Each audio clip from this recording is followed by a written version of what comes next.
တ္တဝါတွေမှာဝိပ္ပန္လာသကြောင့်ပရိစ္ဆေသမုပ္ပါဘယ်မျိုးထွက်လာတယ်ဆိုတာလည်းဒီနေ့ပြောခဲ့နော်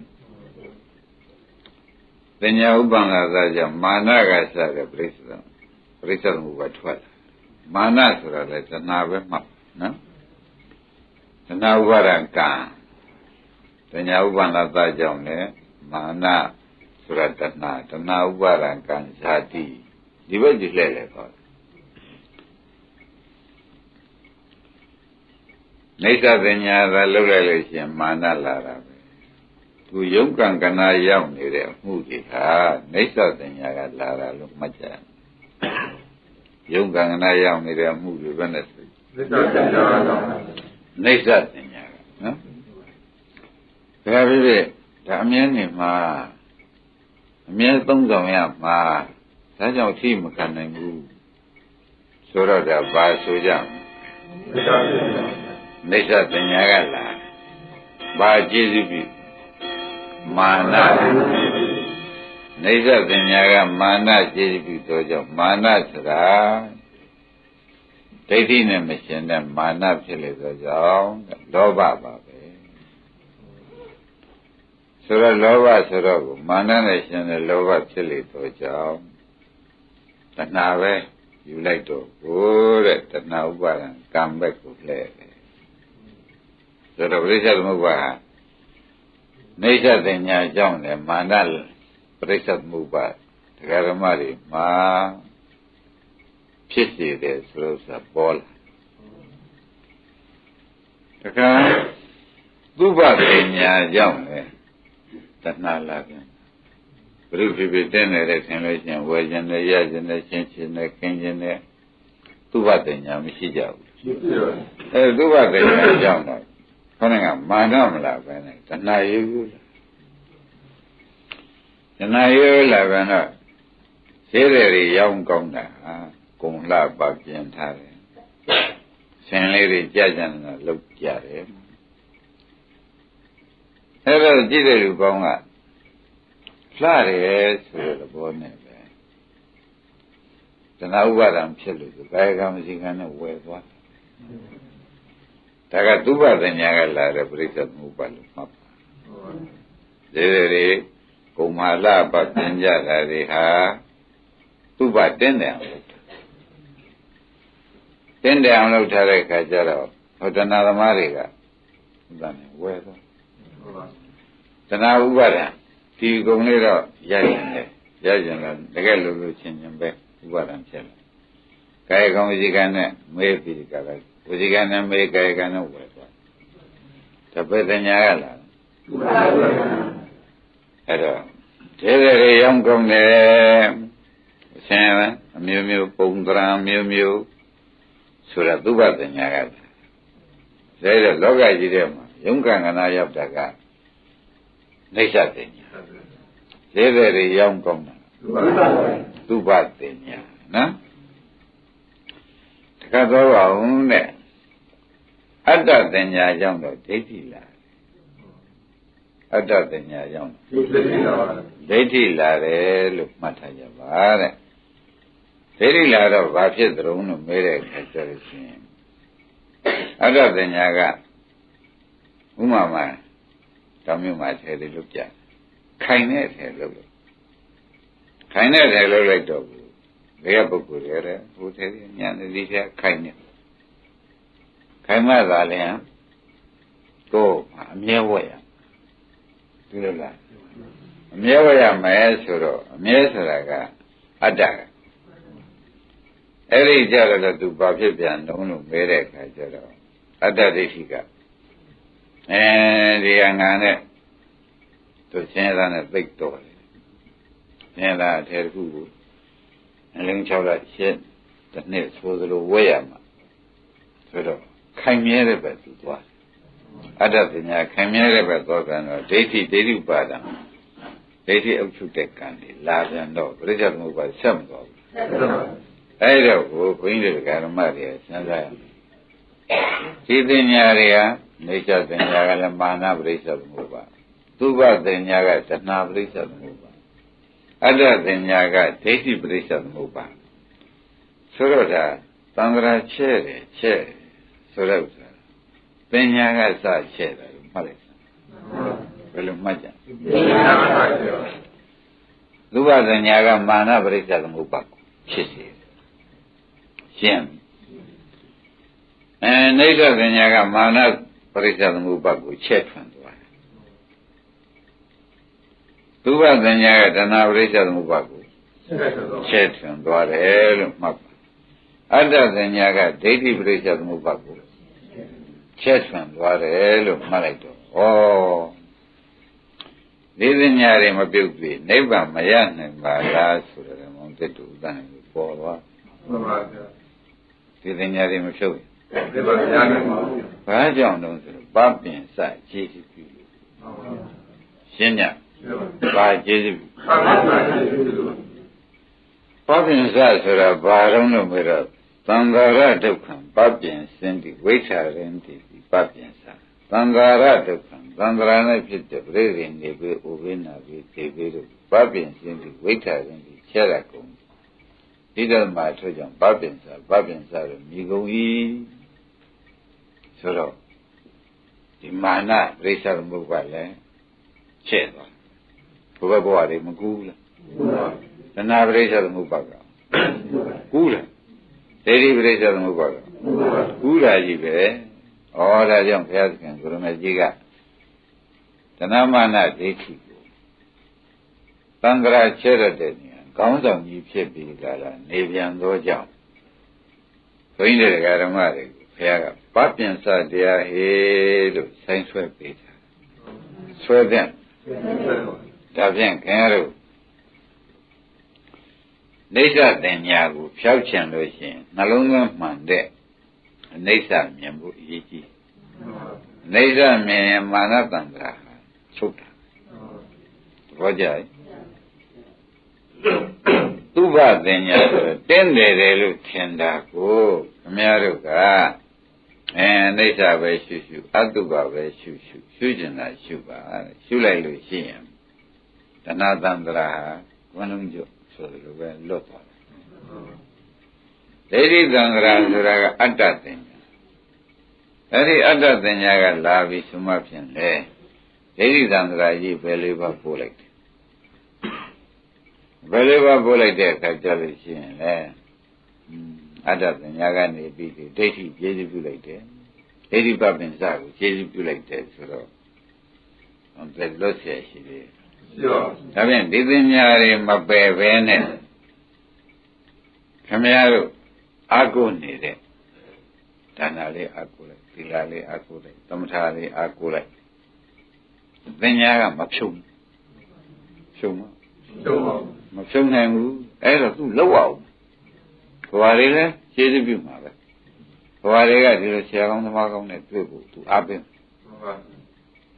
တဲ့ခါတွေကတော့တန်နိုင်တဲ့လူစုကတရားကမုံဝင်ပါကလားဘဝကအချမ်းရံပါကလားဆိုတဲ့ဥစ္စာမှတ်ရမယ်မုံဝင်ပန်းစုပ်ကတော့လက္ခဏာကြီးသုံးပါရှင်းမုံဝင်ပန်းစုပ်ကတော့လက္ခဏာကြီးသုံးပါဟုတ်ဘေးကလောလာတဲ့လေတွေအစကလောလာတဲ့ကဒါနကိလတွေကကူညီပေးလိုက်တယ်သူတို့ကဥပနိဒေယပြည့်စုံသဘောကျ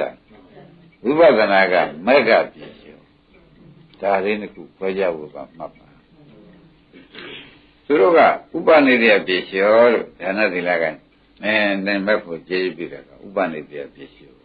ဝေသောအကြောင်းဖြစ်ပြီးကျေးဇူးပြုရှင်းအခုဥပဒနာရှုလိုက်တော့ကိုဖြစ်ဖြစ်တည်မြင်လို့ရှုလိုက်တော့မက္ကပြည့်စုံသူကထွန်းမြောက်ကြောင်းဖြစ်ပြီးကပ်ပြီးကျေးဇူးပြုလိုက်ကြွားကြဘူးလားပါပါဗျာအဲ့တော့ဝေသောအကြောင်းကဥပနိဒေယပြည့်စုံသီလသမထတွေကဥပနိဒေယပြည့်စုံဥပဒနာရှုတဲ့မက္ကပြည့်စုံဒါခွဲကြပြီဒါမသိလို့ရှိရင်ဒကာဓမ္မတွေမှာကိုလုပ်တဲ့ဥစ္စာကဥပနိဒေယပြည့်စုံနဲ့ကြီးရောက်လိမ့်မယ်လို့ယူကြလိမ့်မယ်သူဗြဟ္မပါဠိတော်မှာသေချာချာညာစကားနဲ့ဝေဖန်လိုက်တော့မဂ္ဂပြည့်စုံမပိုင်မရောက်ဘူးပေါ်ကြဒါပြန်ဥပနိဒေယပြည့်စုံလည်းမလွတ်ရဘူးမဂ္ဂပြည့်စုံလည်းမ မလွတ်ရရှင်းမလားအဲ့ဒါချိုးသောသုတ္တံပါဠိတော်တွေမှာကြတော့ဘန္ဓဝတ်နဲ့ပဲလူပိနတ်ပဲခြင်းချင်းခံစားပြီးတကားနောက်ဆုံးပဲနိဗ္ဗာန်ပဲဓမ္မကပစ္စယောမပါဘဲနဲ့ဝင်တဲ့အဓိပ္ပာယ်မျိုးကိုဓမ္မတွေယူလိုက်မယ်စင်စစ်မကပစ္စယောမပါလို့ရှိရင်ဝင်ကိုမဝင်နိုင်ဘူးလို့ဟောတဲ့ဥစ္စာနဲ့မှတ်ရဟုတ်ပါဗျာခွဲခြားတတ်ကြဒါနသီလသမထတွေကပါပါလိမ့်အာကြီးသောအကြောင်းဝေသောအကြောင်းဖြစ်ပြီးခြေစစ်ပြုဖြစ်တဲ့ရှုနေတဲ့ဝနဲ့ရှိတဲ့မက်ကတော့မက်ကပစ္စယောနဲ့ဥပနိဒေပစ္စယောကွာတယ်ရှင်းပြီနော်ရှင်းပါပြီဒါဖြင့်ဥပနိဒေပစ္စယောလည်းလွတ်လို့မဖြစ်ဘူးမက်ကပစ္စယောလည်းလေလောလာတယ်လို့ပန်းစောမှညံ့လို့လည်းမဖြစ်ဘူးနောက်ကမလော်ခဲ့လို့လည်းပန်းဆက်တဲ့စီမရောက်ဘူးဒါဖြင့်နောက်ကလော်ခဲ့တာကဥပနိဒေပစ္စယောပန်းဆက်တာကဒီလိုယူရမယ်တဲ့ဘောပါကြဒါဖြင့်မဂ္ဂပစ္စယောကြမှာသင်ညာပဲတာဘူးဟောဒါနသီလတွေကသမထတွေကသင်ညာကိုမပယ်နိုင်ဘူးသင်ညာဥပ္ပန္နတာအနိစ္စနေစ္စထင်တဲ့သင်ညာဥပ္ပန္နတာအသန္တိအတုပတုပထင်တဲ့သင်ညာဥပ္ပန္နတာအနတ္တအတ္တထင်တဲ့သင်ညာဥပ္ပန္နတာမပယ်နိုင်ဘူးတူပယ်နိုင်မှာဒါတွေကတော့အဖြစ်ပြမြင်မှခင်ဗျားတို့ဩဒါအနိစ္စပါလားယုံနာဓမ္မတွေဖြစ်ပြမြင်မှအနိစ္စပါသဘောကျဒုက္ခပါလားနတ္တပါလားလို့မလားဘူးလာတဲ့အခါကျတော့ခုနကတင်ညာတွေကအိဋ္ဌတင်ညာတွေပြုတ်သုဘတင်ညာကလည်းဒုက္ခရှိလိုက်ရင်သုဘတင်ညာပြုတ်တာအနတ္တရှိလိုက်ရင်အတ္တတင်ညာကပြုတ်သွားတာအဲ့ဒီတင်ညာပြုတ်မှစိတ်ကပြုတ်မှစိတ်ပြုတ်မှဒိဋ္ဌိကလည်းပြုတ်မှဖြစ်ပိဋကလာနေတော့ဩဒါကတော့အလုံးလုံးယူရမယ်သဘောပါမဂ္ဂပစ္စယောကအလုံးလုံးယူရမယ်ဘဝရေလူတံပေကံသမထအထုတ်ပိဋကလာဥပနိဒေပစ္စယောကအကူကြီးပေးရရှင်းမလားဥမ္မာဒိဋ္ဌံဘဝရောက်နေတဲ့ပုဂ္ဂိုလ်တူတည်းနိဗ္ဗာန်တော့မရောက်နိုင်မရောက်နိုင်တော့သူဒါနသီလသမထတွေနဲ့သူလူပုံရောက်မလုပ်ရဘူးလောက်ရမယ်တဲ့ဘာကြောင့်လဲဆိုလို့ရှိရင်အဟိပုဂ္ဂိုလ်ဖြစ်နေတယ်အဟိပုဂ္ဂိုလ်ဖြစ်နေတော့ဒါနသီလတွေကတွေ့တေးပြောင်းတင်ပြအောင်မတင်ရဘူးသူဘာသတ္တိနဲ့တင်လိုက်ဥပနိဒေပစ္စယောဆိုတဲ့သတ္တိနဲ့တင်ပေးလိုက်ရကဲဥပနိဒေသတ္တိနဲ့တင်ပေးလို့လူဘဝရောက်လာပြန်တော့ဆရာကောင်းသမားနဲ့တွေ့အောင်လည်းခဏကဒါနသီလတွေကတင်ပေးရတင်ပေးပြီးတဲ့အခါကျတော့ခင်ဗျားတို့ကအဲ့နေလို့မဖြစ်ဘူးသဘောကျဘာလို့อ่ะမဂ္ဂပစ္စယောဖြစ်အောင်လုပ်အောင်ရှင်းမဒါဖြင့်ဘယ်ဟာမှမပယ်နဲ့ဆိုတဲ့အဓိပ္ပာယ်ကိုပေါ်လာလေလောသလိုလို့ပြောထပ်ပါလေပန်းဆုတ်တဲ့နေရာမဂ္ဂပစ္စယောနောက်ကလှော်ပြီးကလည်းပန်းတိုင်နာရီကပ်ပြီးသိရောက်အောင်ကဥ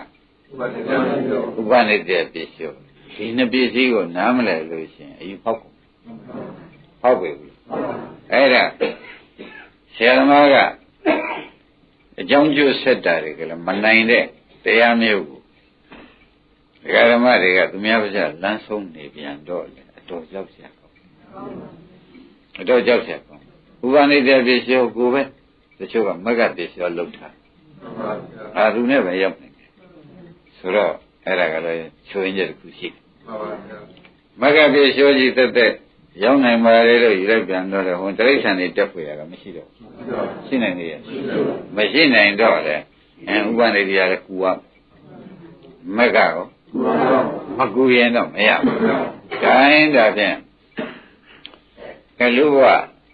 ရောက်လာပြီ။တပည့်တို့စင်ကြယ်ကြယ်ပဲရောက်လာခဲ့ပြီ။ဘုရားဆိုတော့ဒီအချိန်မှာဥပနိဒေပို့ရေးဒီမဂ္ဂပို့ရေးကြည့်။ဒီအချိန်မှာမဂ္ဂမလုပ်ပြန်လို့ရှိရင်လည်းနောက်ခင်ဗျားတို့ဥပနိဒေတွေပြန်ပြီးဒီကလာဥပနိဒေကလည်းနိကအောင်တော့ပို့လိုက်တာပဲပို့မှသူမှဘာမဆွတ်တတ်ပဲကိုဘာမဆွတ်တတ်တော့အောင်ပွဲရပါမရပြန်တော့လေ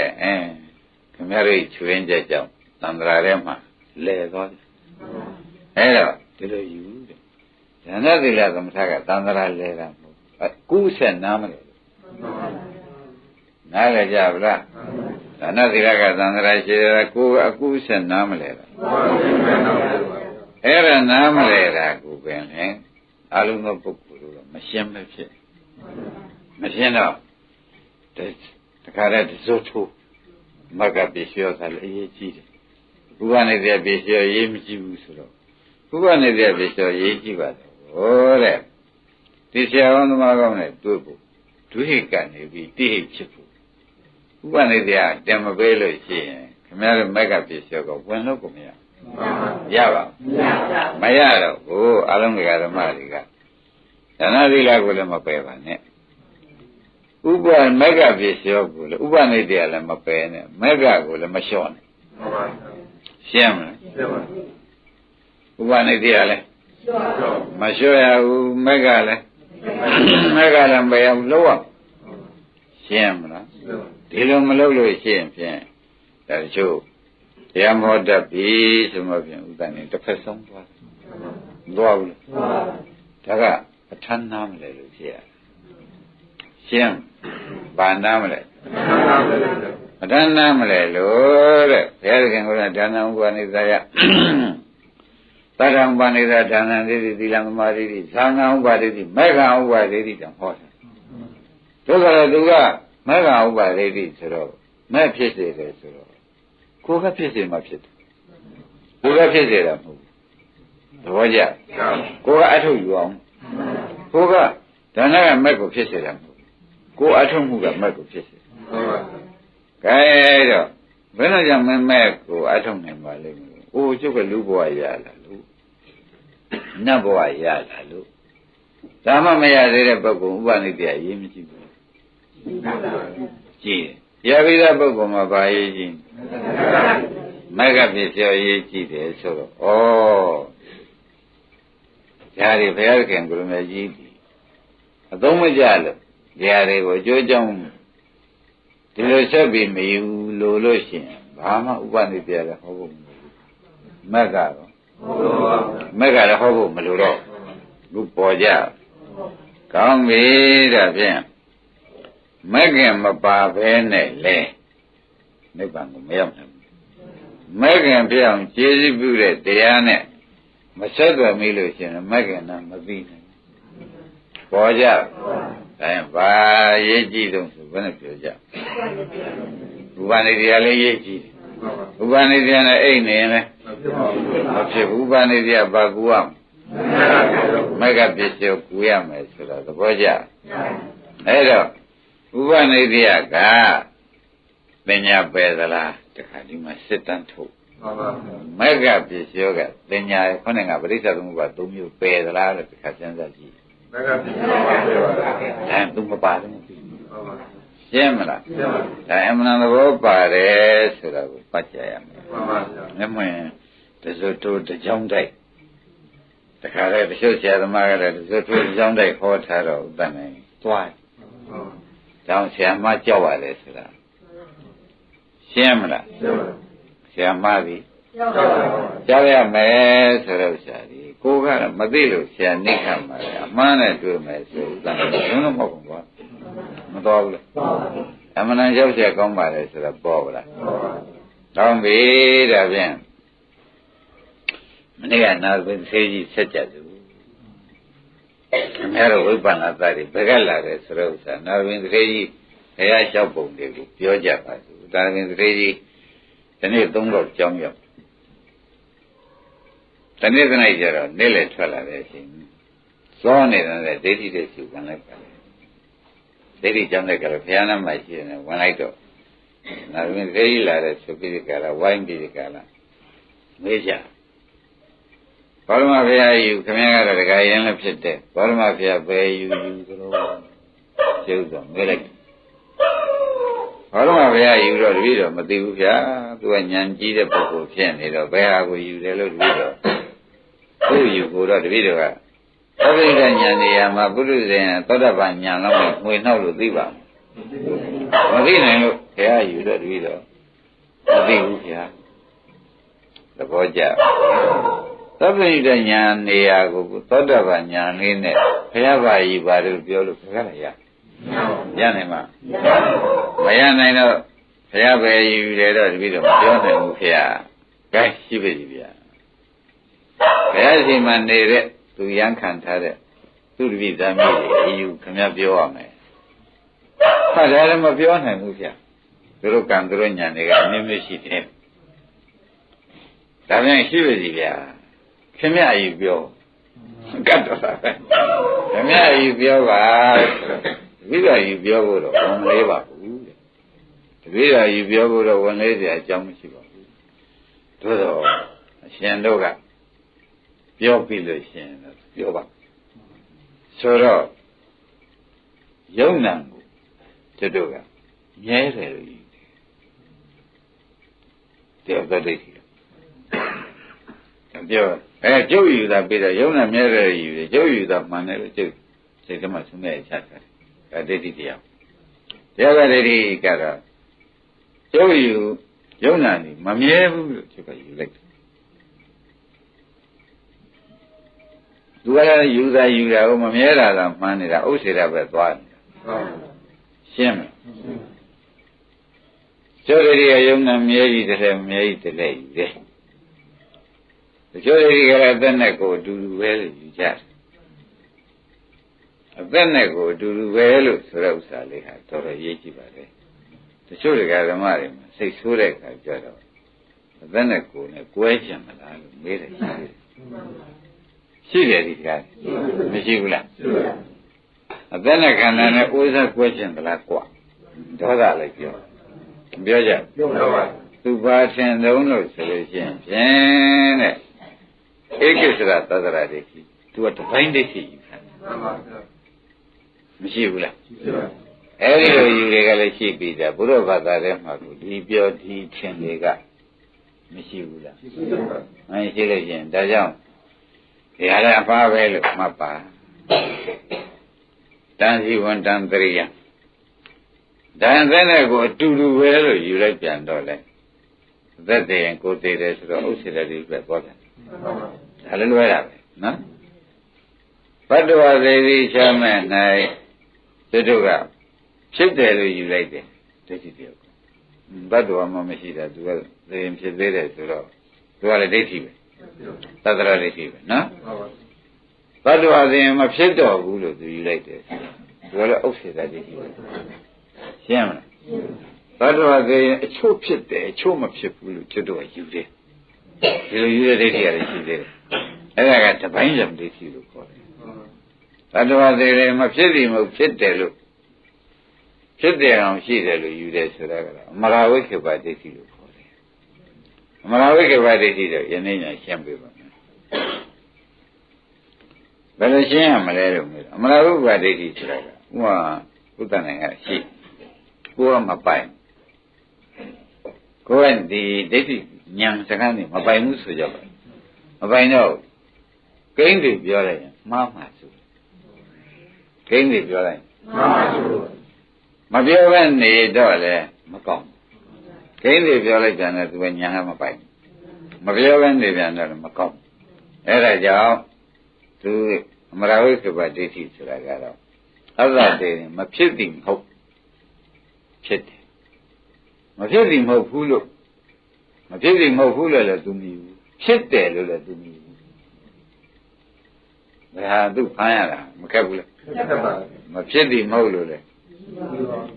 ဖြစ်တယ်လို့လည်းသူမြည်ဘူးအဲဒီလိုဒိဋ္ဌိကရှိသေးတယ်အဲ့ဒါအမရာဝိသုဘဒိဋ္ဌိလို့ခေါ်တယ်အဖမ်းခက်တဲ့ငါလိုပဲလို့ဇာများကဥမာပြကြအဲ့ဒီဒိဋ္ဌိ10မျိုးဒိဋ္ဌိ10ယောက်ကလာပြီးနာဘင်းတရေကြီးပြောကြဟောရရှင်တော့ကဒီယူတာဒီအကဲခတ်ဖို့ကောင်းပါလေတဲ့ဒီဒိဋ္ဌိဆိုတဲ့ဥစ္စာဉာဏ်တွေကဟုတ်မှာယူထားတဲ့အယူလေးဟာဒိဋ္ဌိပဲကိုယ်စိတ်တွေကယူထားတဲ့အယူလေးဟာပေါ့လေဘာခေါ်ကြအဲ့ဒီဒိဋ္ဌိဟာတဲ့မတွေးလို့ပါတဲ့သူဟာသူ့ကိုယ်ကအနိစ္စတရားသဘောကျဒိဋ္ဌိကနန္ဒမကို နန္ဒမဆိုတော့သူ့ကောပါလားအနိစ္စတရားတဲ့သင်္ကတတရားတဲ့သူလည်းဖြစ်ပြင်လို့ပေါ်လာတဲ့တရားအဲဒီအနိစ္စတရားသင်္ကတတရားမမြဲတဲ့တရားကိုယူထားတဲ့တရားကိုမသိလို့ကိုယူထားတဲ့တရားဘယ်လိုတရားလဲအနိစ္စတရားသင်္ကတတရားဟုတ်လားပြည့်စည်တတ်တဲ့တရားလို့မသိကြတာနဲ့ဒီဖြစ်လာတယ်ရှေ့ကိုကြိုက်နေတယ်သဘောကျကိုယူထားတဲ့ဒိဋ္ဌိကလေးကအနိစ္စတရားသင်္ကတတရားသဘောကျ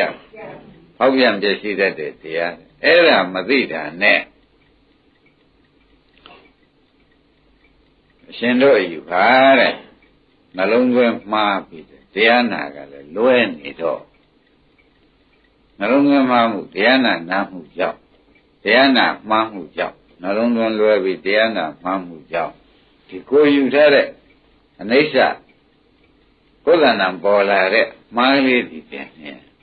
အနိစ္စတရားသင်္ကတတရားဟောက်ပြန်တဲ့တရားလို့မသိဘူးအဲ့ဒီမသိလို့မသိတဲ့အတွက်တဲ့ဒီဥစ္စာတရားနာကလည်းမှားနှလုံးသွင်းကလည်းမှားနေလို့အရှင်တို့အယူပါဒိဋ္ဌိဖြစ်ပါတယ်တဲ့ဖြေပုံကောင်းဟုတ်ပါဘူးအမှန်ဖြေပုံကောင်းတယ်ဆိုတာမှတ်ကိုယူတဲ့နန္ဒမာလေးကိုမသိဘူးဘယ်သူကပြောနေတယ်လို့သူမသိဘူးဒါလေးကအခုအကြောင်းတိုက်ဆံမှာအခုပေါ်တဲ့တရားသင်္ကတတရားလေးသင်္ကတတရားဆိုရင်အိဋ္ဌတရားအိဋ္ဌတရားဆိုဖောက်ပြန်ပြည့်စည်တဲ့တရားဒါကိုဟာလေးကိုပဲကိုဘယ်လိုဖြစ်နေတယ်လို့နှလုံးသွင်းမှားပြီးကြတာသူတို့ကပြောတာကြားတာကလည်းဒီလိုကြားထားပြန်တော့ရှင်တို့မှာဒိဋ္ဌိဖြစ်နေတယ်ဆိုတာဒါပါပဲသိဖြေဖို့ကောင်းတယ်နော်ကောင်းပါ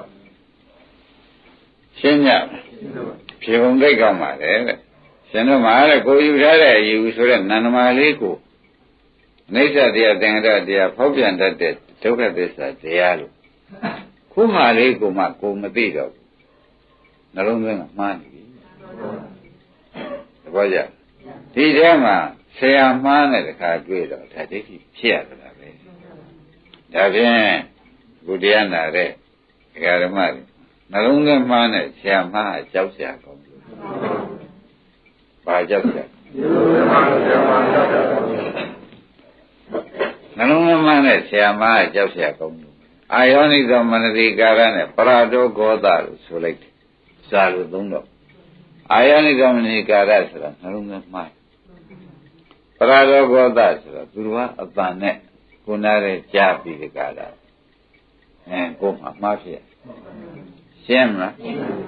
အဲ့ဒါရှင်တို့မှဒီနှစ်ခုကောင်းဆောင်နေတယ်တဲ့နားလေကြဒါပြန်ဒိဋ္ဌိဖြစ်ခြင်းကြောင့်ဒီနေရာမှာနှစ်ပါးတဲ့သူခေါ်လိုက်နှလုံးသွင်းမှားမှုနဲ့တရားနာမှားမှုဒါကိုဖတ်ကြအောင်ခင်ဗျားတို့ယနေ့ညမှတ်ပါဘာမှားမှုရှင်းပြီနှလုံးသွင်းမှားမှုနဲ့တရားနာမှားမှုနှလုံးသွင်းမှားမှုဆိုတဲ့ဥစ္စာကတော့ဖြင့်သူတလုံးကိုမှားလိုက်လို့ရှိရင်ဝိပ္ပန္နသာ12ပါးလာတယ်လို့မှတ်လိုက်စမ်းနှလုံးသွင်းမှားလိုက်လို့ရှိရင်12ပါးလုံးလာမလာနိုင်ကြရဲ့လို့မရှိဘူးနှလုံးသွင်းမှားလို့ရှိရင်သဘောပါကြ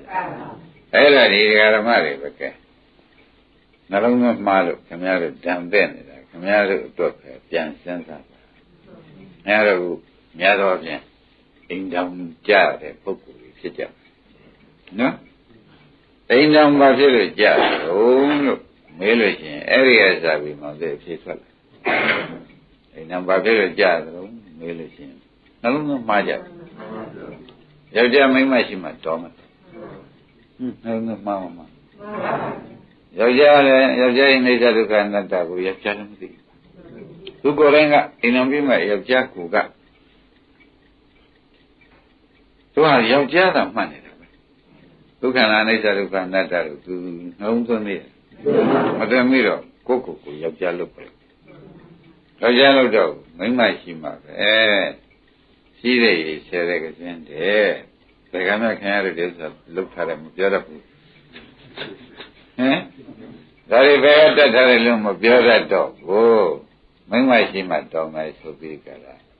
ရှာကြတယ်ရှာကြတော့အကြောင်းတိုက်ခံတယ်တွေ့တော့အင်းလုံးကြကြနော်မိမကလည်းတို့ကသူပြေတကူတကားရနေမယ်ဆိုရင်သူကသူများကြုံဖြစ်เสียအကြောင်းရှိဘူးသူကလည်းနှလုံးမမှတ်သူကလည်းနှလုံးမမှတ်လူမလေးခွေးမခံဖြစ်တယ်အထင်ကြောင့်မရှိဆိုပြီးယောက်ျားရှိမှတင်းတယ်လေလို့သူကလည်းနှိစ္စတင်ညာအကုလောက်တဲ့အတ္တတင်ညာလည်းပါသွားသူကတင်ညာတင်းတယ်ဒီလိုချောတယ်လှတယ်လူမချောတော့လည်းစိတ်ကောင်းတယ်အစရှိနေသူကတင်ညာတွေကုန်လာတော့လားမလာဘူးလားလာတဲ့အခါကျတော့မိမကလည်းတည်တော်ပြစ်တယ်ယောက်ျားကလည်းဒီလိုမှလည်းပဲတည်တော်ပြစ်တယ်ရင်းမိကြဒါဘယ်ကလာတာတုံးတော့မဲတော့တင်ညာသုံးပါးကလာရုံးနေကြပေါင်းအောင်မှာဆိုတော့သူနဲ့တော့ရှေ့သားနောက်လိုက်ညီတယ်ဆိုတော့သူ့ဘာတင်သဘောကျသူနဲ့နေရတာဖြင့်စိတ်ချမ်းသာတယ်ဆိုတော့ဒုက္ခတယ်တခါတော့တင်ညာတွေကကုန်လာတော့သဘောပါကြအဲ့ဒီမှားကြီးဒီအခုကြည်ကြဗလားမှားလဲဆိုသတ်ပလားလို့မေးရင်မနှဖြစ်မသတ်သေးဘူးမပတ်တတ်သေးဘူးပရိစ္ဆေသမုပ္ပါ၃မျိုးမှလာပါမလားလာတယ်၃မျိုးမကပါဘူးတဲ့ခင်ဗျားတို့မှာခေါင်းကပြောတာကတဏှာပရိစ္ဆေသမုပ္ပါမာနပရိစ္ဆေသမုပ္ပါသဘောကျဒိဋ္ဌိပရိစ္ဆေသမုပ္ပါ၃မျိုးတဲ့လားဒီတော်မိတဲ့အခါကျတော့ကိုတဲ့ဒါမကပါဘူးတဲ့ဒီပင်ပရိစ္ဆေသမုပ္ပါလာရအောင်တယောက်တယောက်စိုးရင်ရှေ့စိတ်ချနောက်စိတ်ချဆိုတော့သောကပရိတွေကလာမလားမလာတော့ဒေါသပရိစ္ဆေသမုပ္ပါကလည်းတခါတော့သောကပရိတွေကနေပြီးဝိဇ္ဇာပြန်မလဲဘူးလဲတော့ပရိစ္ဆေသမုပ္ပါတစ်ခုတိုးမတိုးကောင်းပြီငါက3ခုပေါ်မှာတစ်ခုဆင့်တာ3ခုပေါ်တစ်ခုဆင့်တော့ကိုဝိဇ္ဇာပစ္စယတခါတော့ပြန်ပေါ်မပေါ်လာဘူးလားအဲ့ဒါဒီပရိစ္ဆေသမုပ္ပါဘယ်သူများတည်ထောင်လိုက်လို့အထူးတစ်ခုပေါ်လာပါလိမ့်မလို့မဲတဲ့အခါကျတော့ခေါင်းကဝိပဿနာသာ3ချက်ကဒုက္ခတင်ညာဒုက္ခတင်ညာနေစ္စတင်ညာသဘောကျဒီကလာတော့အခုတော့သုဒ္ဓနိုင်လို့မေကြီးမောင်တက်တို့မေကြီးမရှုနိုင်မကဲနိုင်ဘယ်နဲ့ဖြစ်မရှုနိုင်မကဲနိုင်ပြဖြုတ်ရမှာလည်းမလွယ်ဘူးဗျာဆက်ရမှာပရိစ္ဆေသမုပ္ပါ၄မျိုးတန်းမှန်းတော့လေခုတရားနာတော့သိပြီတရားနာတော့၄မျိုးတော့တန်းနေပြီဒီလေးမျိုးကဒီနေ့ဗန်ကျင်တန်းတော့မေးပြန်တယ်ဥဒ္ဒနိုင်ဖြေတယ်။ဒါရင်ခင်ဗျားတို့ပြုတ်ထားတဲ့ဒါနာလေးကမနဲ့ဆရာလေးရှိကိုလည်းဆုံးတော်လေးတင်လိုက်။အဲ့ဒီပရိစ္ဆေသမုပ္ပါနဲ့ခင်ဗျားတို့ဒီနေ့မားနေတဲ့ပရိစ္ဆေသမုပ္ပါနဲ့ရေတွက်လို့ရှိရင်မနှိုင်းရှင်တော့ဘယ်နဲ့ဆိုကြမနှိုင်းရှင်တော့ဒါကြောင့်တို့မဲတဲ့ခါကျတော့ကြည့်လိုက်လေမှားမြင်လိုက်လေမှားတာပဲကျုံးလိုက်လေမှားတာပဲစိတ်ဆိုးလိုက်လေဒီနေ့အမှားပေါင်းဘယ်နှထွေဖြစ်နေမရေသွင်းနိုင်ဘူးဆိုတော့ကျတို့အကုလောက်တာတော့တခုတော့ရှိပါတယ်ဗျာလို့ပထမခင်ဗျားတို့အာမကုနဲ့မရသေးဘူးတရားကတန်းဖြင့်လည်းလုံးဘောကတန်းလိုက်စိတ်မနှောဘောကနာဘောကကြာပြန်ပါရလိုက်ဒီလိုဘာမရှိဘူးနှကောင်းဘောကြာပြန်ရှူလိုက်ရှဲလိုက်ဟုတ်ဘူးလားဒါကတော့ပြန်လို့ရှိရင်လည်းသူတို့ချက်ပုံလေးကောင်းတယ်ပြုတယ်အစရှိသည်နဲ့ရသဘောကလည်းသေဝဝိညာဉ်ဆိုပြီးဒီကလာဖတ်တော်ဝေဒနာတဏှာဥပါဒံကဒါလည်းချက်ဘောကလည်းမလာဘူးလားပရိစ္ဆေသမုပ္ပါ6မျိုးမလားအဲ့တော့ပရိစ္ဆေသမုပ္ပါရှင်းရင်က6မျိုးအပေါ်လောက်ထားတာက4မျိုး4မျိုးဆိုတော့6နဲ့4နဲ့ပေါင်းဒီ30ဒီနေ့7နှစ်တုံးလို့မောင်တက်တူဥဒ္ဒနိုင်လို့မေးမနေ့ မရတော့ရှင်းကြဩဒါတွေကအပေလေးပါးမှာရောက်မှရောက်ပါမလားလို့သံသယမရှိနဲ့မြင်းနဲ့တဲ့တရားလို့ရင်မြင်းနဲ့တာကျုပ်ပြရဖြူစင်တဲ့တရားလို့ရင်ဖြူစင်တဲ့ကျုပ်ပြပါအဲ့တော့ကိုယ်ကတနေ့လုံးကဘာတွေလောက်နေကြသလိုမေးလို့ရှိရင်ဖြင့်ဖြေကြသမှာမြင်းနဲ့တရားကြီးအများဆုံးလုံးမိပါတယ်ဆိုတာဖြင့်ညင်းနေဖို့မလိုပါဘူးအဲ့တော့အကျိုးပေးတော့ကိုခင်ဗျားတို့ကစေနာလေးတစ်လုံးနဲ့ယူထားကောင်းတဲ့စေနာမကောင်းတဲ့စေနာနှစ်မျိုးရှိတာဒါကလူဘိန်းပြောကောင်းတဲ့စေနာမကောင်းတဲ့စေနာဘယ်ကလဲမလို့နဲ့မာနဖြစ်လာတဲ့လေမာနပရိစ္ဆေသမုပ္ပါတဏှာဖြစ်လာပြန်တော့ဒိဋ္ဌိဖြစ်လာပြန်ဒိဋ္ဌိပရိစ္ဆေသမုပ္ပါဒွါရချက်ဘုတ်ကပရိစ္ဆေသမုပ္ပါကဘယ်နှမျိုးလဲချောင်းနဲ့လေးနဲ့ပေါ့10မျိုးဒီနေ့ဘယ်10လုံးမေးတော့မရေမတွက်နိုင်ဘူးဆိုတော့အဲ့ဒီမရေမတွက်နိုင်တဲ့ကံပေါင်းအနန္တခင်ဗျားတို့ဘာနဲ့ဆက်ကြမလို့တဲ့ဒီဥစ္စာဒီကံလေးကျိုးပေးမှာကိုသူကဒီကံလေးကခန္ဓာလို့ရှင်းမလားဒီကံလေးကခန္ဓာလို့လို့ရှင်းခန္ဓာနဲ့ဆက်ခိုင်းရှင်းကြပါလားခန္ဓာလို့လို့ရှင်းခန္ဓာနဲ့ဆက်ခိုင်းတော့ဒါကညံ့ဖို့ကိုမလို့တော့သူကကံဇာတိဘယ်လဲဒီတိုင်းတော့ရမယ်ဆိုတော့မဟုတ်သေးညင်းညင်သေးဒါကြောင့်ဘုန်းကြီးတစ်ခါပြောတော့တရားဓမ္မတွေအမှန်တော့လူပြည်အလဲလာကြတာနောက်ပင်ရင်ပြန်ကြမှာသဘောကျလူပြည်နောက်ပဲပြန်ကြပင်ရင်ဆိုတာသောတာရောပါယတကခေဟသရိတာအပါယပယ်လေးဖို့လို့သတ္တရလေးပါးကတော့အပါယပယ်လေးပဲတကခေဟသရိတာအမြဲနေရမိမိအိမ်ကြီးဟာကြီးပါအဲ့ဒါအမြဲနေတာဒီလူပြေမှာခိတ္တလေနတ်ပြေမှာဟုတ်တယ်မဟုတ်တဲ့ပရိစ္ဆေသမုပ္ပါနဲ့တွေးလိုက်ရှင်းညဟုတ်တယ်မဟုတ်တဲ့ကိုခင်ဗျားတို့အခုပြောတာနဲ့တွေးဒေါ်လာ6ပေါင်နဲ့တွေးလိုက်ဟုတ်တယ်ခொနဲ့ကတဏမာနတွေရှိဝိဇ္ဇာနဲ့တွေးလိုက်တော့အချိန်မှတစ်နေ့ရေသွန်းနိုင်ဒါပြန်အဲ့ဒီအချိန်တွေကဘယ်လေးပါပဲကျုပ်ပေးမယ်ကံမြောက်မြောက်သွားတယ်သဘောပါကံမြောက်မြောက်သွားတယ်ဒါတွေကဒီကံတွေကလေလိုလွတ်မသွားပါဘူးလို့လည်းအရင်ဟောပြီးပါပြီလေထဲမှာရှိတဲ့ပုံတွေလိုလွတ်သွားတာမဟုတ်ဘူးတဏှာမချုပ်သေးတဲ့ပုဂ္ဂိုလ်တဏှာကစုထားပါတယ်လို့ပြောတယ်ကာမတမင်ကြီးဆိုရရှိပါတယ်ကံတွေစုထားတဲ့တရားရှိသဘောပါဒါဖြင့်ခொနကဓမ္မပဒမှာလာတဲ့သတ္တရောပါယတကခေယသရိတာဆိုတဲ့ဘယ်လေးဘုံမှာမင်းတို့မြင်နေရပုံပဲဆိုတာကိုသဘောကျဘာနဲ့ကဲခတ်ရပရိစ္ဆေသမုပ္ပါနဲ့ကဲခတ်ဘောလားအဲ့ဒါဘာမှမသိတဲ့ပုဂ္ဂိုလ်ကတော့သူတို့ဘာဖြစ်ရှိတယ်လို့ပြောသူဘာကိုလက်ကင်ထားပြောပါလိမ့်မလို့ဆိုတော့ခொနကဝိပ္ပန္နသကိုဘာမှမပယ်နိုင်တဲ့သီလလေးတော့အဓိကထားပြောဒါနာလေးတော့အဓိကထားပြောတော့သူခန္ဓာတွေကပြိဿသမုပ္ပါကမရေတတ်နိုင်အောင်10ခု10ချိန်ကလည်းဒီနေ့ချိန်ပေါင်းများစွာဒါကိုသူလုံးဝနားမလဲလို့ပြောနေ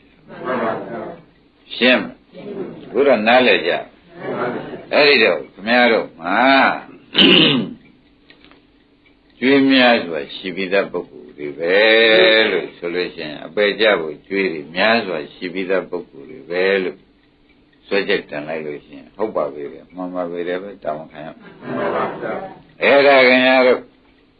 ဝိပဿနာလို့ကိုပြင်းနေကြမယ်ဖြင်းနေကြမယ်ဆိုလို့ရှိရင်သူဟာဝိပဿနာနဲ့ဟာဒါတွေဟောတိကံဖြစ်အောင်သူလုပ်တယ်ဒီပြင်တရားကတော့မလုပ်နိုင်ဒါနဲ့ကတော့ကသူဒီသွားလိုက်ကွာပြန်မှကျွေးဆက်သီလကတော့သွားလိုက်ကွာပြန်မှပြန်မှကျွေးဆက်သူကတော့ကျွေးပြန်စားမှယူဟောတိကံဖြစ်အောင်မလုပ်နိုင်မက်ကတော့မက်ကဟောတိကံဖြစ်အောင်လုပ်အဲ့တော့ကိုခင်ဗျားတို့ကဥပဒနာအထုတ်စီခြင်းလို့ဘ ဘုန်းကြီးကဟောနေတယ်လို့ဒီလိုမယူပါနဲ့ကျွေးကိုခန္ဓာနဲ့စားရမယ်ဥစ္စာခင်ဗျားတို့ပြန်ရမရှိလို့ညာနဲ့စားကြပြောလိုက်ဘာနဲ့စားဥပဒနာညာမညာနဲ့စားရှင်းမလားဘာနဲ့စားကြဘာဖြစ်လို့ဘုန်းကြီးကတော့ရေးကြီးပြောပါလိမ့်ကျွေးကဒီဘဝကျွေးကလည်းမနဲ့တင်အပယ်ကိုကြောက်ကိုကျွေးကနောက်ဘဝကအကျိုးမပေးရသေးတာတွေကလည်းဆုထားတယ်သဘောကျနောက်ကလည်းဘဝပေါင်းဘယ်လောက်တုံးဆိုတော့မရသွနိုင်ဘူးပေါ့ဗျာအဲ့ဒါတွေကလည်းအခွင့်အရေးကြည့်နေတယ်ရှင်းမလားအခုကျွေးတွေရောထစ်နောက်ထပ်တင်သေးတယ်ပါဗျာဒါဖြင့်ကျွေးနဲ့ခင်ဗျားတို့ဆမ်းမဲ့ပုဂ္ဂိုလ်နဲ့အရေးချင်းကြည့်ပါကျွေးကဆမ်းမဲ့ဥစ္စာကတယောက်တည်းကစားကျွေးကသိမ်းမောင်းများစွာအလုတ်ကကြက်ထိုးကောင်းရွက်သဘောကျအလုတ်ကပါကျွေးကသိမ်းမောင်းများပြေပါမပြေနိုင်တော့ဘူးဆိုပြေရနည်းဘုရားပွင့်ပြေရနည်းပြေဖို့ပွင့်ဘုရားပွင့်လာပြေရနည်းပြေဖို့ပွင့်လာတာခင်ဗျားတို့ကကဲ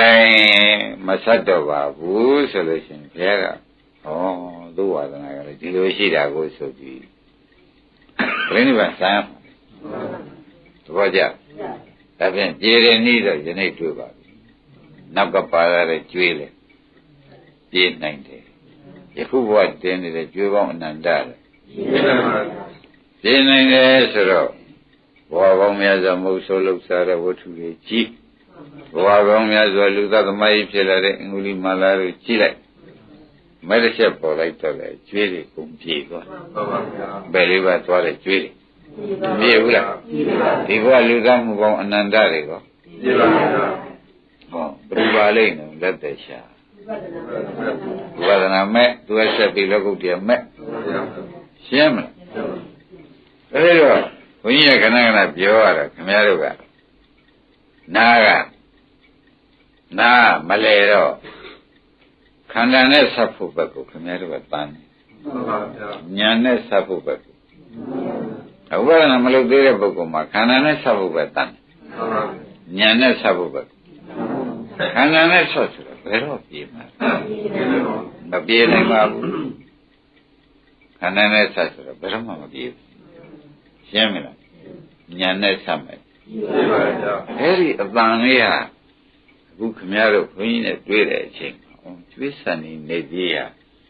ဒီရေးလေးကြီးဆုံးပါလားဆိုတာအခုပြောတာကြားရတာပဲဒါပြင်နေရာမှာသွားမယ်ဆိုလို့ရှိရင်ဒါနဲ့ဆက်မှပြေးမယ်လို့ပြောတဲ့ပုဂ္ဂိုလ်မရှိဘူးမရှိဘူးတဲ့မလုံနေတာဟုတ်သားပဲကွာမလူတံပိကံဒီကလာမယ်နေတာမှန်သားပဲဆိုခဏကပရိစ္ဆေသမုပ္ပါဒ်ကမပေါ်လာသိမှမသိဘူးသိသေးရဲ့မသိတာမသိတယ်ဖြစ်နေတာဧကမသိတာမသိအဲ့တော့အဲ့ဒါတရားနာလွယ်လို့ရှိရင်လည်းခမည်းတော်၅ပါးမှောက်မယ်ဘုရားတရားနာတဲ့ပေးတာတို့ကကံနဲ့အနန္တပါလားအနန္တဆိုတာရေးတော့မရှိပါဘူးဒီမဲ့ဆိုင်အောင်မှာတို့မလုပ်လိုက်လို့ရှိရင်တော့ဖြင့်မြုပ်လန်းနဲ့မျောလန်းတာရှိတယ်ဆံလန်းနဲ့တက်လန်းဆိုတာလုံးဝမပါပါလားကဲမဲ့လို့ယူမဲ့လို့ရှားပါဦးမှာပဲဆိုတော့မှအာထာရှိသေးတယ်ဆိုတာလူသာသနာ့တွန်းမှုဒါလည်းခင်ဗျားတို့ကမိကိုကြိုက်ရတဲ့ဆရာသမားကောင်းလို့ဒါလေးလာတွေ့ရှင်းမလားဒါလေးမှမတွေ့လိုက်တော့ဘူးဆိုလို့ရှိရင်ခင်ဗျားတို့ပြောထားတဲ့ကြာဝနာဝနဲ့ဆိုလို့ရှိရင်ဒါဒီပရိစ္ဆေသမုပ္ပါဒ်ကမြုပ်သွားတယ်မြုပ်တာသွားတယ်သူကဘိုလ်လုတ်ပြီးရင်ကျိုးပြတယ်သဘောကျဘယ်လိုရင်ကျုံပွေမယ်သူဆိုတာဘယ်လိုပါလဲပရိစ္ဆေသမုပ္ပါဒ်10မျိုးအချိန်မောင်းများစွာလေဒါကခင်ဗျားတို့လည်းမျိုးလုံးမဖွင့်မနေတဲ့သူတွေကမဟုတ်ဘူးမျိုးလုံးဖွင့်လို့ရှင်လာတယ်ကလားလာလို့ရှင်တယ်ဆိုတော့ပရိစ္ဆေသမုပ္ပါဒ်ကသွားပြီသူကြည်ရတာချုံးမကြိုက်တယ်ကျုပ်ဖြင့်စိတ်များပြတ်တယ်ဆိုသွားပြီပရိစ္ဆေသမုပ္ပါဒ်သောတာတောကပရိဒီဝဝိဇ္ဇာသူကြည်ရတာဖြင့်တော်တော့ကိုခိုင်ငန်းတယ်အ ရှိသည်နဲ့ဒီဝါရတဲ့ခင်ကလူလည်းခင်ကဆိုရင်ဒိဋ္ဌိကနေပြီးသွားပြန်ပြီပြိဿသမုပ္ပါဒ်မသွားဘူးလားဒါရီကဘုရုမင်းနေကြရှိတုန်းကိုဖြစ်ရှင်ပဲဆိုတာကညံဖို့လိုသေးတယ်ကြည့်ပါခင်ဗျားတို့နှလုံးဖွင့်ကြည့်ပါဒီပြိဿသမုပ္ပါဒ်မလာဘူးဆိုတော့ဧကံလာပဲမုန်းတာရဲ့ခင်တာရဲ့အာကိုတာရဲ့မလာပဲဘူးလားပါရတာရဲ့ဒါရီဘာတွေတော့မေးတော့ဘာလဲပရိစ္ဆေသမုပ္ပါဒ်ဖြတ်ဖူးရလားလို့မေးတော့ဘယ်နဲ့ပြီမဖြတ်ဖူးပါဘူးပရိစ္ဆေသမုပ္ပါဒ်ဆိုတာဖြတ်ရမှာကိုဗျဖြတ်ဖူးရလားမေးတော့မဖြတ်ဖူးတော့ကံမြောက်တယ်မဖြတ်ဖူးတော့ကံမြောက်တယ်ဆိုတော့ကံမြောက်သွားလို့ရှိရင်ဖြင့်ဒါဘယ်သူမှမတတ်နိုင်တော့ဘူးတရားလည်းမကဲနိုင်ဘူးဖရာလည်းမကဲနိုင်တရားကတော့ကဲနိုင်သဘောကျတရားနဲ့ဘယ်မကဲနိုင်ဘယ်လိုကဲတရားကကဲနိုင်တယ်ဆိုတော့တရားမှလည်းခေါင်းကမုံဝင်တရားကမှကဲနိုင်မှာမုံပန်းစွတရားကမှတပြန်တရားကတော့ဖြင့်ခင်ဗျားတို့တပတ်တော့သုပတိပြတယ်နောက်တစ်ပတ်ကျရင်လည်းခုံဆင်းညပြီတော့သဘောကျအဲ့တော့ကိုခင်ဗျားတို့ခဏခဏပြောနေကျွေးသိမ်းမုံများဆိုတင်တာကျွေးယူထားတဲ့လူကသာတည့်ရဲ့နဲ့ကျွေးရှင်ကပြေပါမယ်ဆိုတာခင်ဗျားတို့ကသာတည့်မပေးတာကအတော်ခက်မဲရတစ်ချိန်နဲ့ပေါ်လိုက်ပြီးတာမဲရတစ်ချိန်နဲ့ပေါ်လိုက်သူ့ကိုယ်ကလည်းမက်ဆက်ကတစ်ချိန်နဲ့ရှိနှစ်ချိန်မပေါ်ပါဘူးတဲ့ဘလို့ဖြစ်တယ်မနဲ့အကုသိုလ်တွေ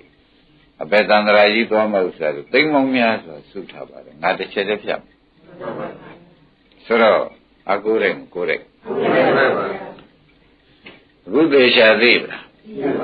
သိလို့ရှိရင်ခင်ဗျားတို့ဘောဝတ္တနာမနေနဲ့အသေးစောရင်ခန္ဓာနဲ့စားလိမ့်မှန်ပါဗျာမဲ့စောလို့ရှိရင်အကုန်ပြောင်းမှန်ပါဗျာမဲ့စောရင်အသေးစောရင်ခန္ဓာနဲ့စားလို့ရှိရင်ဖြင့်ဘုရားကပြောလိုက်ဝါတဲ့မင်းတို့ဘုလူပြေလာတာမဲ့ကိုမလုပ်တော့ပါဘူးဆိုလို့ရှိရင်ဖြင့်တဲ့ကောင်းငယ်မြောက်လိုက်တယ်ကဲဥစ္စာနဲ့မှတ်လိုက်ကောင်းငယ်မြောက်လိုက်တယ်ကဲဟာမြေကြီးပေါ်ကနေပြီးလူတယောက်ကဒီကဲကိုမြေကြီးပေါ်ကောက်မြောက်အောင်မဘယ်မှမရှိဘူးမြေကြီးပေါ်မှာရှိတဲ့ကဲလူတယောက်ကမြောက်တယ်မြောက်ပြီးကြတာသွားတော့လက်အချိန်ရှိတော့ကောင်းတယ်တက်သို့တော့အထက်မှာ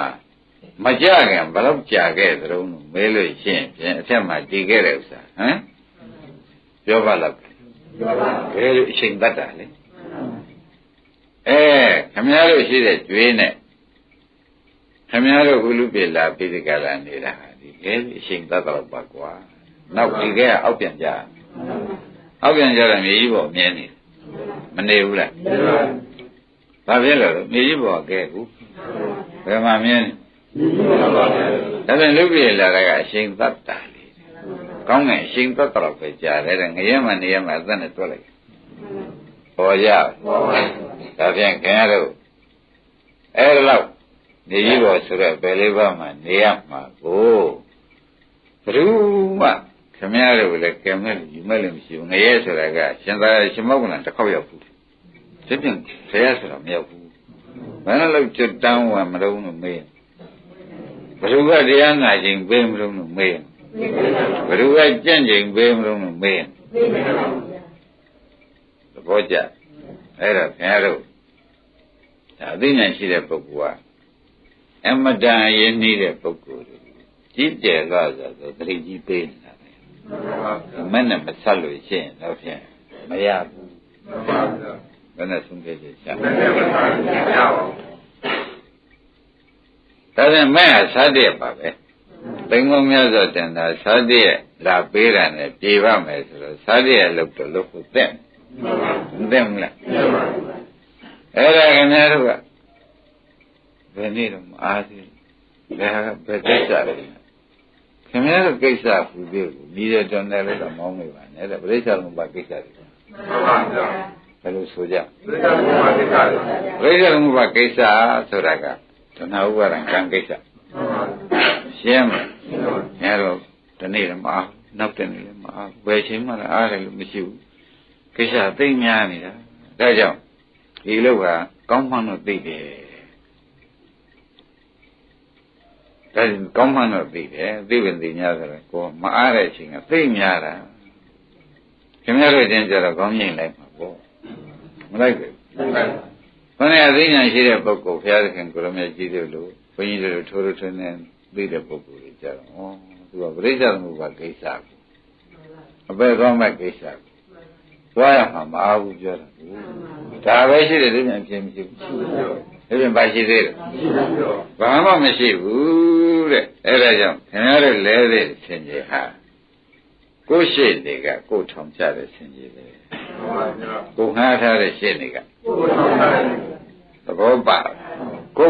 လဲလိုက်တဲ့ဆင်ကြီးကိုအပယ်ဆိုင်တဲ့ဆင်ကြီးပဲပေါ်လားအဲ့ဒါကြောင့်ဘယ်လိုမြောက်လို့မှမမြောက်နဲ့ဘယ်လိုချောက်လို့မှမကြောက်နဲ့ကိုယ့်ဟာကိုယ်သိပြီးကြတာကိုယ်ဇက်ကိုယ်သိပါတယ်ကိုယ်ဇက်ကိုသိရကိုယ်ဇက်ကသိတော့ဘုရားဆိုမှကိုယ်စိတ်ကလေးကိုရှုလိုက်ဘောဝေဒနာလေးကိုရှုလိုက်ရှုလိုက်တဲ့နေ့ပြန်လည်းဖြစ်ပြမယ်ရှုလိုက်လို့ရှိရင်စိုက်တာကြည့်ဟောခဏယောက်ျားလည်းမဟုတ်မိန်းမလည်းမဟုတ်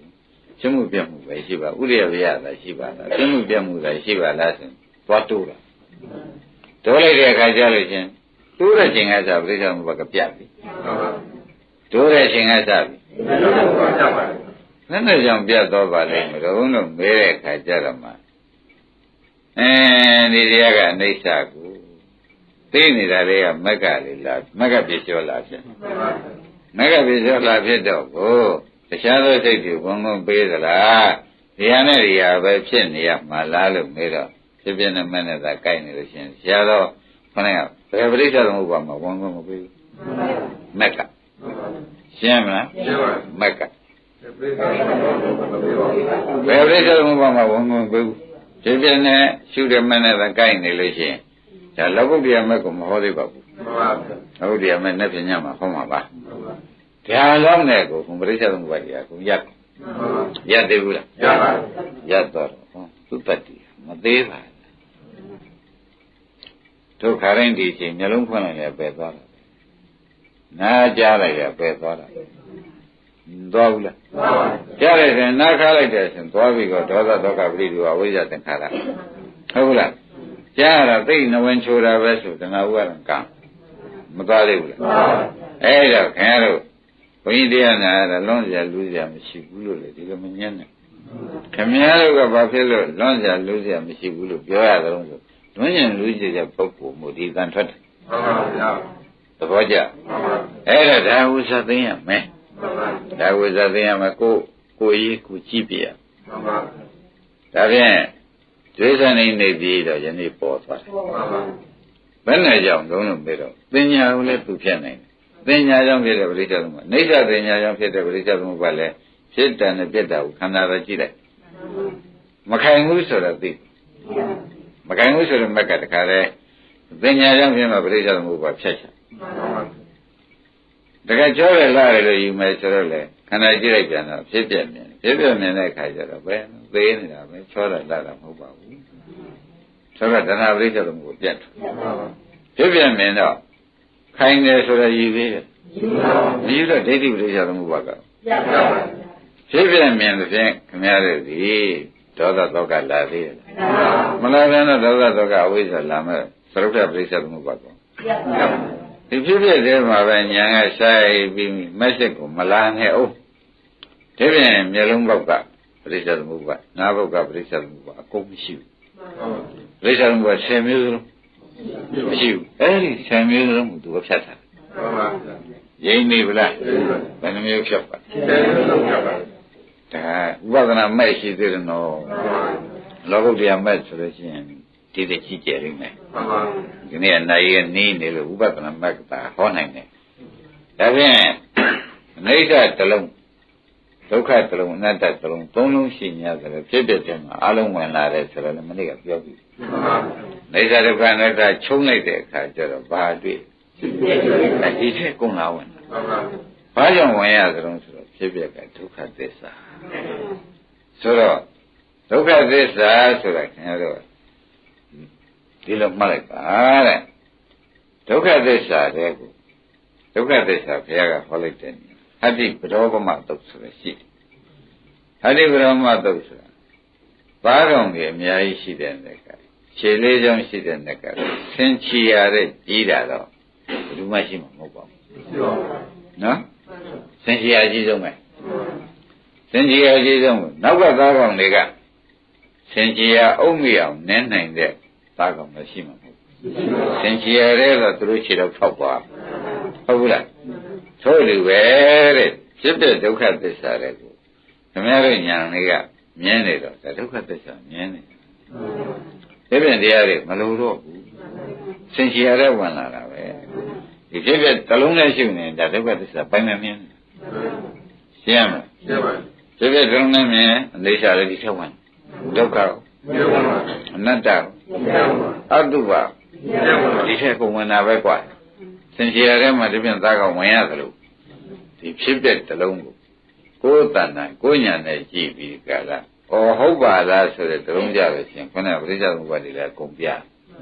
သစ္စာလည်းမြင်တာသစ္စာမြင်တော့သူကဒုက္ခသစ္စာမြင်တာကမဂ္ဂသစ္စာသွားတယ်ရှင်းမလားဖြစ်ပြက်ကဒုက္ခသစ္စာမြင်တာကမဂ္ဂသစ္စာဒီပရိစ္ဆေသမုပ္ပါဒ်ပေါင်းဘယ်လောက်ဖြတ်လိုက်တယ်လို့မေးလို့ရှင်မြင်တဲ့အချိန်မှာပြန်အကုန်ပြတယ်မြင်တဲ့အချိန်အကုန်ပြနေတော့ကိုပြစ္ဆုတ်ပါမှာဒီဘဝမှာမှားလုံးတွေဟူ၍လေသူပဲကဲသဘောကျဒါရင်ပြစ္ဆုတ်ပါဘဝကဲတာကတော့ဒီမဲ့ပဲသဘောကျနောက်ကြတော့ဒီမဲ့ဒီရင်ကျဲပြီးဘဝကများလာတော့သူဖြစ်ပြမုန်းစရာကြီးပဲရှင်ညံတက်ပြီးအောင်မယ်ဖြစ်ပြဒီဒုက္ခသစ္စာစစ်ဖဲလို့ကိုယ်ပိုင်ညာနဲ့သုံးပြချက်ချလိုက်လို့ဖြစ်ပြများချုပ်သွားမယ်ဆိုလို့ရှိရင်ဒါလကုတ်တရားမဲ့ဖြစ်တယ်လကုတ်တရားမဲ့ဖြစ်တဲ့ဒီဘဝဘွားတဲ့ပရိစ္ဆေသမုပ္ပါဒ်ဖြတ်တာမဟုတ်တော့ဘူးနောက်ကပါလာတဲ့ပရိစ္ဆေသမုပ္ပါဒ်ကံလေးကိုပါဖြတ်ချလိုက်ဘုမတ်ကတော့အတိတ်ကပါဖြတ်တယ်အတိတ်ကပါလာတဲ့ဖြတ်တယ်ပြစ္ဆုတ်ပါမှာဖြတ်တာပါနောက်မိုက်လက်တမဲလက်တပရိစ္ဆေသမုပ္ပါဒ်ဘဝကြီးလာလို့ရှိရင်အဲ့ဒါတွေလည်းလှမ်းဖြတ်တယ်သူကသုံးချက်ဖြတ်ချင်လောကုတ္တရာမက်ကခုနကဖြစ်ပျက်ကိုမြင်တဲ့မက်ကတော့ဒီဘဝဟာတွေကသူဖြတ်နေအဲကြောင့်ဝိပဿနာမက်နဲ့လောကုတ္တရာမက်ဟာအတော်ချာနာလောကုတ္တရာမက်ကသုံးချက်ဖြတ်တယ်ဝိပဿနာမက်ကတစ်ချက်ဖြတ်တယ်အခုဖြတ်တဲ့ဖြစ်မဲ့ဟာတွေတော့ဖြစ်ပျက်ဒီဝိပဿနာမက်ကဖြစ်ပျက်မြင်တဲ့ဝိပဿနာမက်ကဖြတ်လိုက်တယ်လောကုတ္တရာမက်ကတော့သူ့ရဲ့တတိဖြစ်တယ်အတိတ်ကပါလာတဲ့ပရိစ္ဆေသမုပ္ပါဒ်ကံနေပြတ်အနာကမိုက်လိုက်တာကံနေရှင်းမလားဒါဖြင့်လောကုတ္တရာမဲ့နဲ့ခုရှုနေတဲ့မဲ့နဲ့ဘာထူးခြားကြလို့ဆိုတော့ဘုရားကာလသုံးပါးလုံးဖြတ်တယ်သူကပြစ္ဆုတ်ပံကာလလေးတစ်ခုတည်းဖြတ်ရှင်းမလားဘုရားကတော့လောကုတ္တရာမဲ့ကတော့ဖြတ်တယ်ခုပြဥပဒနာရှုနေတဲ့မဲ့ကတော့ပြစ္ဆုတ်ပံကာလမှာပေါ်လက်တံပရိစ္ဆေသမုပ္ပါဒ်ပေါ်ရဲပရိစ္ဆေသမုပ္ပါဒ်ဒါတွေကိုဖြတ်ချလိုက်တယ်ဆိုတော့သူမပါဘဲနဲ့ဥပဒနာမဲ့မပါဘဲနဲ့လောကုတ္တရာမဲ့ကမဖြစ်ကုန်ဖြစ်တပည့်ကြဥပဒနာမဲ့မပါဘဲနဲ့ဖြစ်နိုင်ဘူးတဲ့သူကတခါရှုလိုက်ရင်မဲ့က၅ပါးဖြစ်တယ်တပည့်ကြတခါရှုလိုက်သမာဓိသမာသင်္ကပ္ပသမာဝါမသမာဓိသမာသမာဓိဆိုတဲ့မက္က၅ပါးတခါတော့ဝင်၅မှမရှိတဲ့ပုဂ္ဂိုလ်ကရှင်းမဖြစ်နိုင်ဘူးလေ၅မှမရှိတဲ့ပုဂ္ဂိုလ်ရှင်းဆိုတာကဒီထဲမှာကရှားဆိုရှုလိုက်တယ်ရှင်သမာဓိမက္ကနဲ့ပညာမက္ကကဒီချမ်းပါသွားပြီသီလမက္ကလေးတစ်ခုပဲကျန်နေတယ်သဘောကျဒါပြန်လောကုတ္တရာမက်နဲ့ဥပဒနာမက်ဘာထူးလုံးဆိုတော့လောကုတ္တရာမက်ကသီလမက်ကနဲ့ကွာ၈ပါးသူကသမာဓိပညာမက်ကရှိနေတယ်သူက၅ပါးသဘောကျလောကုတ္တရာမက်ကသီလမက်ကဖြစ်လိုက်လို့ရှိရင်၈ပါးလောကိမက်ကတော့ကိုသီလကိုမြဲတဲ့သီလကိုသူမ ကျေးဇူးမပြုနိုင်သေးလို့သူက၅ပါးပဲဖြစ်ရှင်းမလားဒီ၅ပါးမရှိဘဲနဲ့၈ပါးက၈ပါးကပြည့်စုံပါရောတဲ့အတိတ်ပရိစ္ဆာသမုပ္ပါဒ်တဲ့ပြာသဘောကျပြည့်စုံပါပရိစ္ဆာသမုပ္ပါဒ်လေနာကမိုက်လိုက်တာမဲလိုက်တာပရိစ္ဆာသမုပ္ပါဒ်ဒါဖြင့်ခင်ဗျားတို့ဘယ်ဟာရှိထားရမလို့မဲလို့ရှိရင်ဖြင့်တဲ့ဥပဒနာမဲရှိထားပြီးတော့လောကုတ္တရာမဲလာလိုက်သဘောကျဒါဖြင့်ခင်ဗျားတို့လမ်းကလေးနည်းနည်းပြောင်းရုံမရှိဘယ်လိုဆုံးမလဲနော်ဟေးဘုံမြတ်ကြီးဆုံးမတယ်လို့ဘောဥဒ္ဒနိုင်ရဘုံမြတ်ကြီးကခင်ဗျားလက္ခဏာမရှိနေတာဘာမှသုံးကြတဲ့လူမဟုတ်ဘူးရှင်းတော့မှသိတယ်လူမဟုတ်ဘူးဘင်းကြောင်းမလာတော့ပြောတယ်ဘာလို့ကြာအိုးခင်ဗျားသေးစိတ်ကြတာရှင်းထားတာမဟုတ်ဘူးအသေးစိတ်မိသားရေရှင်းထားလို့နေတဲ့တော့ကြသေးဆိုငါဘောမဟုတ်ဘူးမဲမင်းတို့လည်းဒီအတိုင်းပဲအာရုံကဓမ္မတွေနဲ့မှတ်ဖို့ပဲမှန်ပါဗျာဥပဒနာမဲ့ကရင်းကျက်ပြီးလို့ဒီမဲ့ကြောင်ဓမ္မလောက်ရအောင်လုပ်ထားလိုက်အဲ့ဒါအသေးစိတ်ကြပြီပဲလေးပဲငါမတော့ဘူးနမရရှင်ဓမ္မမမရလို့ရှင်တော့ဘာလို့ထားတာအာသနကံတို့အာစေနကံတို့ကတွန်းချမှာဒီကကံရဲ့တွန်းချရင်တိတ်ကကံကတွန်းချမှာအကုသိုလ်ရှိရဲ့ကဲဒါဖြင့်ရှေးနောက်ကလေးပြောင်းလိုက်ပါတယ်လို့ရှင်းတော့ပြောင်းရှင်းတော့ကဘာလို့အသေးစိတ်ချရတဲ့မက်ကိုအရင်လောက်ပါမှာအသေးစိတ်မချရတဲ့လို့ကိုနောက်မှလို့ဆိုတော့သူကတမ်းမြပြီးသားဖြစ်နေတော့အပယ်လေးပါးလွတ်သဘောပါကဲယနေ့ဒီရင်တော့ပါ